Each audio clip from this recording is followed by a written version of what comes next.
So this cantata has a total of 6 movements. We just looked at the delightful musical language of the first movement, and now we're going to look together at, there are 2 recitatives in which Bach just tells the story and goes through the words. We'll look at one of those briefly, but mostly of interest are the 2 arias.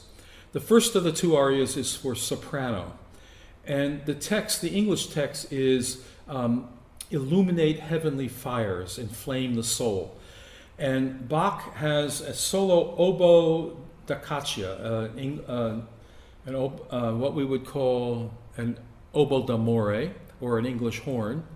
And this instrument is a little bit dark in color and paints the picture Bach is hoping to find in the sound. So the first thing we see is this idea of divine flickering flame. And Bach gets at that with the solo instrument playing a rather quick line that keeps cascading, cascading, cascading, sort of down, down, down.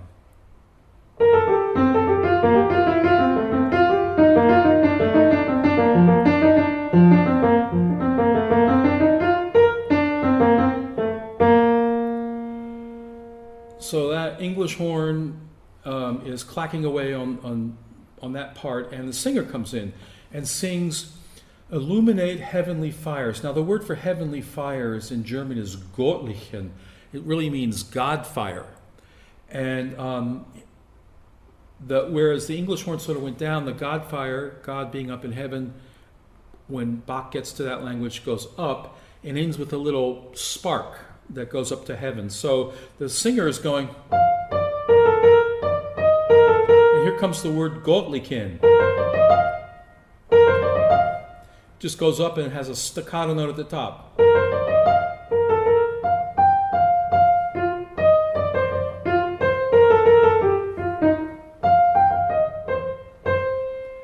So the line is rather straightforward with that one little detail. The little heavenly flame going up in contrast to the if you will, the flames, the earthly flames depicted by the English horn down below. When Bach goes into recitatives, he usually just tells the story. That's the job of a recitative, to recite the story. But Bach cannot resist certain words that he finds particularly interesting.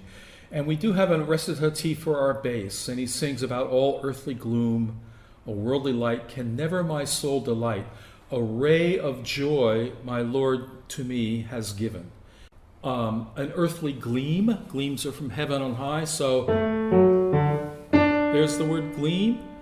And then he gets to a ray of joy. And for a ray, he goes,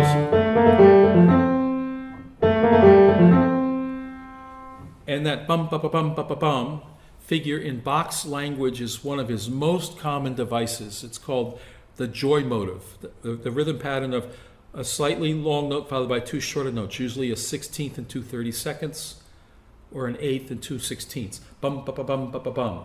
So the ray of joy, he uses the joy motive. And finally, one other little word in here, he says, the Savior's body and blood, meaning the Eucharist, is a refreshment to me. And again, he's going along.